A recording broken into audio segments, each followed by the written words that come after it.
Quantos de vocês já tiveram que resolver algum conflito de falta de unidade na liderança aqui?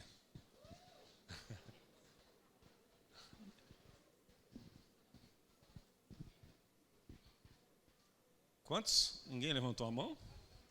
Ninguém, né? Todo mundo tratando com anjo.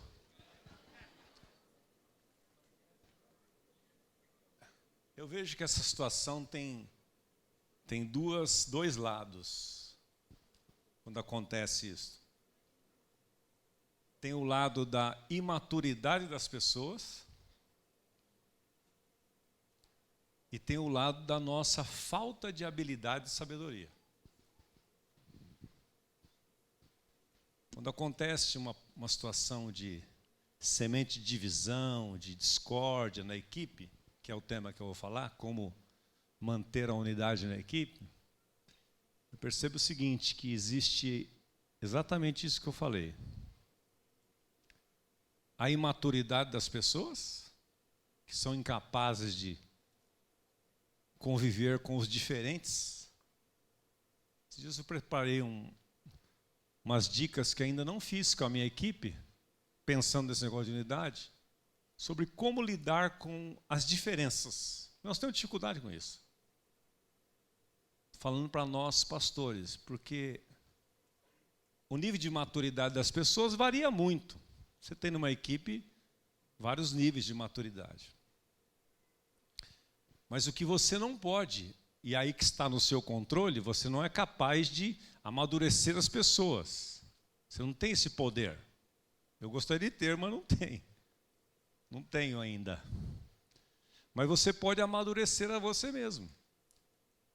Você pode adquirir essa habilidade, essa sabedoria da palavra, para você poder lidar com essas situações e promover a paz, promover a unidade, preservando a unidade. Então eu sou assim, eu sou muito didático quando eu vou olhar para um assunto. Eu tenho um recurso, vamos ver se alguém tem o mesmo recurso que eu. Quando eu não sei de um assunto que eu preciso saber, eu uso uma técnica e um recurso para aprender. Qual é o recurso que você usa para aprender algo? Como é que é? Perguntas. É o que eu uso. Quando eu não sei algo, eu pergunto. E nós temos, e às vezes não usamos como deveríamos, nós temos um senhor da igreja, o dono da igreja não está morto, como canta o Ademar, não está morto, está vivo, a igreja é dele. Nós temos o Espírito Santo que habita em nós para o nosso benefício, está sobre nós para o benefício dos outros, e nós temos as Escrituras. E muitas vezes nós saímos para decidir as coisas, para resolver as coisas do nosso jeito. Aí você pega no momento que você está estressado, cansado, exausto, você que precisava promover a paz e a unidade, você como líder principal, acaba criando mais divisão. Então, eu fiz algumas perguntas, e eu vou a elas aqui agora, com os meus amigos lá, sobre a base da nossa unidade. Qual que é a base da nossa unidade? Então eu fiz 5 perguntas numa reflexão esses dias para compartilhar com vocês. 5 perguntas. Estão elas aqui, ó. O que é a unidade, afinal de contas? Porque às vezes você pode ter um conceito que a Bíblia não sustenta sobre unidade. Você pode ter um achismo. E Deus não vai validar o seu achismo, Ele vai validar a palavra dele. Então, o que é a unidade? Qual a fonte geradora da unidade? Será que sou eu? Será que é a minha equipe? Será que é a igreja? Aonde está essa fonte? Terceiro, quais são os pilares essenciais da unidade? Hoje nós ouvimos aqui o pastor Carlos Roberto falar, o Hildo falar, sobre essa frase que é atribuída a Santo Agostinho, outros dizem que é de outro, mas no fundamental, no essencial, unidade. No que não é essencial, não é fundamental, liberdade. acima de tudo o amor. Então, quais são os pilares que para nós, como cristãos, é essencial, é inegociável, que se não tiver isto, eu não posso estar unido com você. Nós precisamos saber. Quarto, quando a unidade acontece? E quinto, como a unidade se manifesta na diversidade. Porque a pergunta é, pode haver unidade na diversidade? Pode ou não pode? A maneira que eu perguntei induziu você, né? Mas pensa um pouquinho. Você consegue lidar na diversidade e encontrar pontos de unidade com facilidade? Não é tão fácil assim. Não é tão fácil assim. Então vamos aqui a essas respostas. O que é a unidade, afinal de contas? Para falar do que é a unidade, eu preciso mexer nessa outra palavra, que é uniformidade. Porque muitas vezes nós confundimos os termos. Unidade é uma coisa, uniformidade é outra. Então vamos ao dicionário. O que é unidade, então? Harmonia ou coerência com outros elementos. Repete comigo, por favor.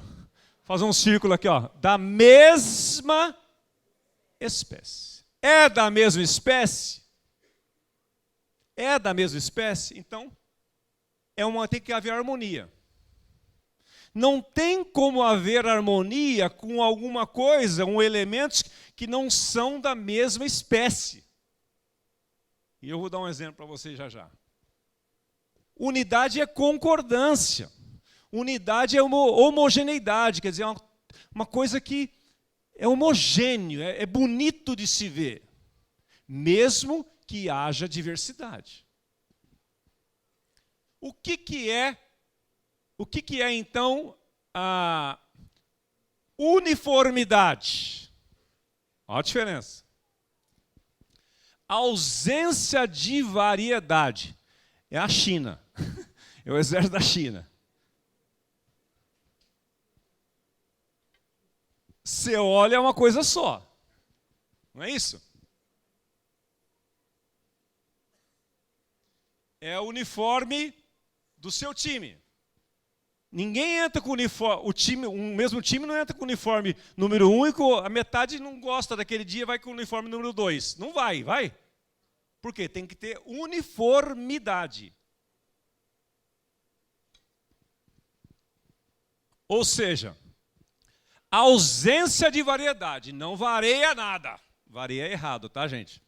Não varia nada. Não varia, não tem diversidade e não tem ausência de multiplicidade. Não muda nada. É tudo igualzinho. Sacou a diferença aí?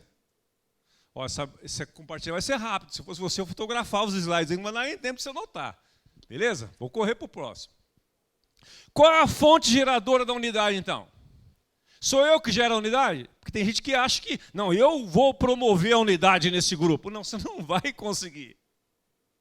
Existe uma fonte geradora da unidade. Qual é essa fonte? A Trindade. É só ver a oração de Jesus lá, na oração sacerdotal de João 17. A unidade, olha que interessante, a definição, o resumo do resumo aqui do João 17 que eu encontrei para mim mesmo, que eu faço resumo para mim. Então, como eu estava fazendo para mim, estou abençoando você. Vai que ajuda. A unidade que Jesus orou começa prioritariamente entre nós e o Pai. A oração de Jesus, se você for olhar detalhes lá, eu vou colocar a versão da mensagem aí, você vai ver que ele está orando para que nós sejamos um com o Pai, primeiramente. Porque se formos um com o Pai, vai ser fácil de sermos uns com os outros. O pastor Carlos Alberto sempre bateu nessa tecla aqui. É uma questão de causa e efeito. E às vezes a gente vai trabalhando no efeito, querendo cortar efeito, e não vai na causa. Então a causa é isso. Quando se tem unidade quando eu estou em unidade com o meu Pai Celestial, alinhado com a vontade dele, e o Davis também está, nós podemos enxergar esse mesmo violão e enxergar detalhes diferentes. Mas nós vamos dizer assim, é um violão. Ele não vai falar, não, Osmar, é um cavaquinho. Não, Davis, é um violão. Vamos pegar um violão, vamos pegar um cavaquinho e pôr aqui do lado. Nós podemos olhar, ver detalhes diferentes. Eu vejo um detalhe, ele vê outro, as cordas. Eu talvez não entenda, eu acho que é corda de nylon. Ele fala, não, Osmar, é corda de aço, vou mostrar para você. Aí nós vamos chegando, mas nós vamos encontrando esse ponto de convergência. Quando nós temos esta habilidade, quando nós vamos conhecendo isso. Então, porque nós somos um. Nós não vamos brigar por causa de besteira. Porque nós somos um com o Pai, nós vamos numa conversa, num diálogo, não monólogo, você vai ouvir a opinião do outro e vai se ajustando e vai construindo aquilo junto. Você vai concordando com aquilo, vai entrando em concordância. Então, a unidade que Jesus orou começa prioritariamente com o Pai. Olha aqui o texto na versão da mensagem, que interessante. O alvo do versículo 21, o alvo para todos eles é tornar-se um só coração e uma única mente. Jesus está orando, ó, Pai, eu estou orando, o alvo para todos eles aqui é que eles tenham um só coração e uma só mente. Assim como, olha aqui, prioritariamente como é com o Pai, assim como tu, ó Pai, és em mim e eu em ti. Pai, nós somos um.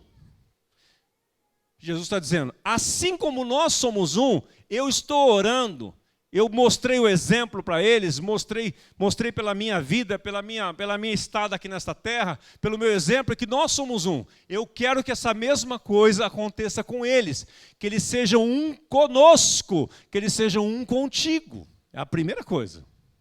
A prioridade é aqui.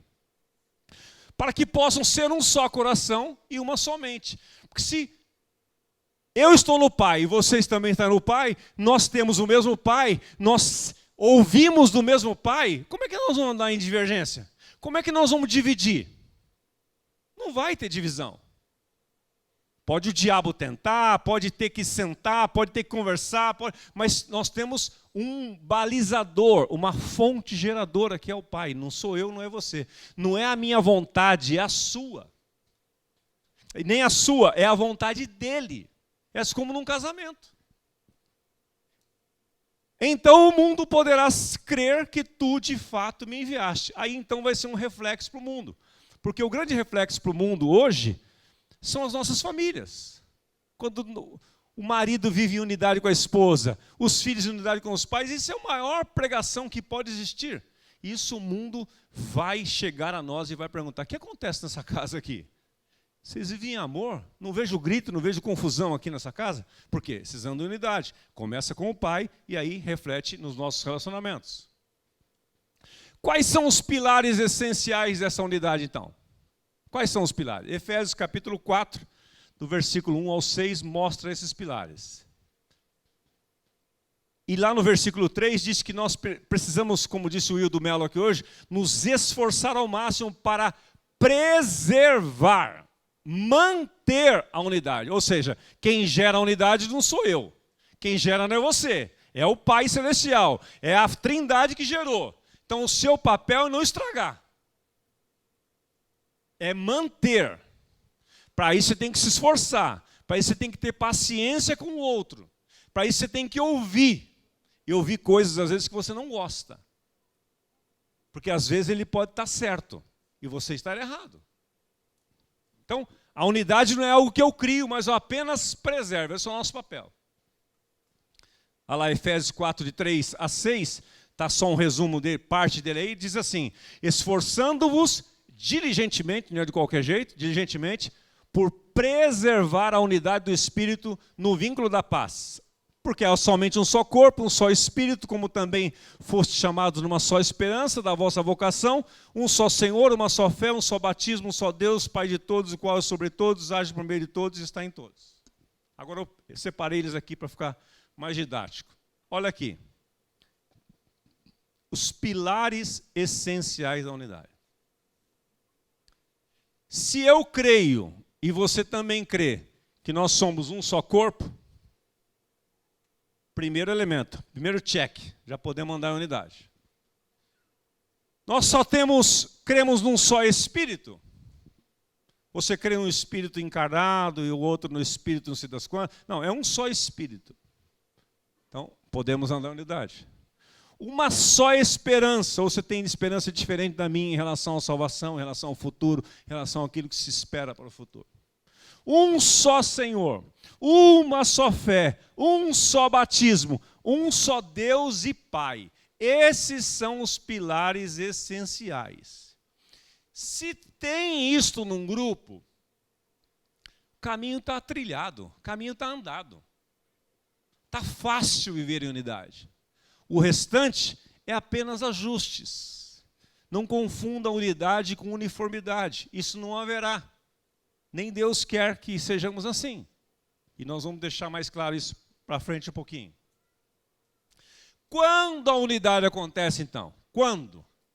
Beleza, já sei o que é, já sei a fonte geradora, já conheço os pilares e quando, melhor dizendo, ela acontece. Olha como ela acontece aqui. A unidade acontece quando o Espírito Santo é derramado. Quando o Senhor da igreja quis preparar o seu povo para viver em unidade, ele voltou do céu, ele voltou da morte, ressuscitou, chamou os seus discípulos, sentou à mesa, fez lá uma ceia com eles, na volta do caminho de Emaús, aquela ceia, soprou neles o Espírito, deu a eles a missão, Lucas 24, Mateus 28, e deu a eles uma missão: voltem, vão para Jerusalém e permaneçam lá até que do alto sejam revestidos de poder, de autoridade e de graça. Eles ficaram 40 dias no cenáculo, pararam a vida deles. É difícil até de imaginar como é que isso aconteceu na prática, mas é o que a Bíblia diz. E se está lá, você não precisa entender de fato, está lá, está escrito, você acredita e ponto. Então, é o Espírito Santo. Porque até ali eles tinham, lembra que eles tinham um monte de divergência entre eles? Com Jesus do lado, eles tinham divergência toda hora. Um queria ser maior que o outro queria sentar à direita, outro à esquerda, e ficavam lá, e Judas, e não sei o quê, e Pedro, que era precipitado, e Mateus, que era não sei o quê, e João, que era o queridinho de Jesus, e aquela confusão toda. Aí, quando o Espírito Santo foi derramado, aí amalgamou todo mundo. Então a unidade não acontece enquanto o Espírito Santo não é derramado. Você vai ver que lindo que vai acontecer aqui agora. Ó. Quando o Espírito Santo é derramado, as 3 principais barreiras são destruídas. Já estou acabando, tá? Guga, fica no jeito aí para você vir aqui. Quando o Espírito Santo é derramado, as 3 principais barreiras são destruídas. Lembra lá de Atos 2,17? Nos últimos dias, diz Deus, derramarei do meu Espírito sobre toda a carne, vossos filhos e vossas filhas profetizarão, os jovens terão visões, os velhos sonharão sonhos, e até sobre os meus servos e as minhas servas derramarei do meu Espírito naquele dia. Quando o Espírito Santo foi derramado, essas 3 barreiras, que hoje criam problemas para nós, criam divisão entre nós, no mundo em geral, e às vezes entre nós na igreja, gênero. Então ali, não só os filhos, não só os machos, não só os homens profetizam. Filhos e filhas profetizam. Então, a primeira barreira foi destruída. A segunda é de idade. Não, tem que ter maturidade, tem que ter idade. Não, essa moçada não sabe nada. Tem que ter não sei quantos anos, tem que ter experiência, tem que. Quem é que foi o catalisador do avivamento de Asbury agora? Qual foi o nome? Fala no nome famoso que foi aí. Um evangelista famoso, um avivalista que foi lá e pá, o avivamento vai começar. Está decretado. Qual foi? Quem foi a fonte geradora?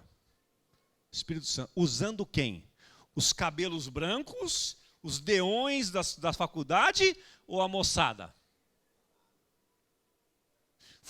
Reparou que foram várias personalidades do meio evangélico lá e foram até disfarçados? Teve um cara que hoje é o sucessor do Reinhard Bank, esteve lá, eu esqueci o nome dele. Daniel Kolenda, ele esteve lá, foi de boné e tal, gravou um pouquinho, mas nem ele, Fernando, apareceu. O cara é o sucessor, somente o sucessor do Reinhard Bank, do Cristo para as Nações. Nem ele apareceu. Se bem que tinha uns outros que queriam aparecer de qualquer jeito lá, né? Mas não tiveram chance também. Porque quando o Espírito é derramado, isto é quebrado, meus irmãos. Isso é quebrado, essa barreira é quebrada.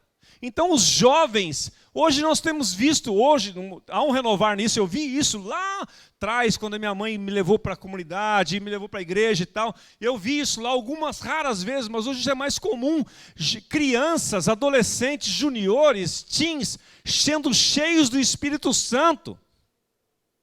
Crianças, os nossos comuns aqui, sendo batizados no Espírito Santo.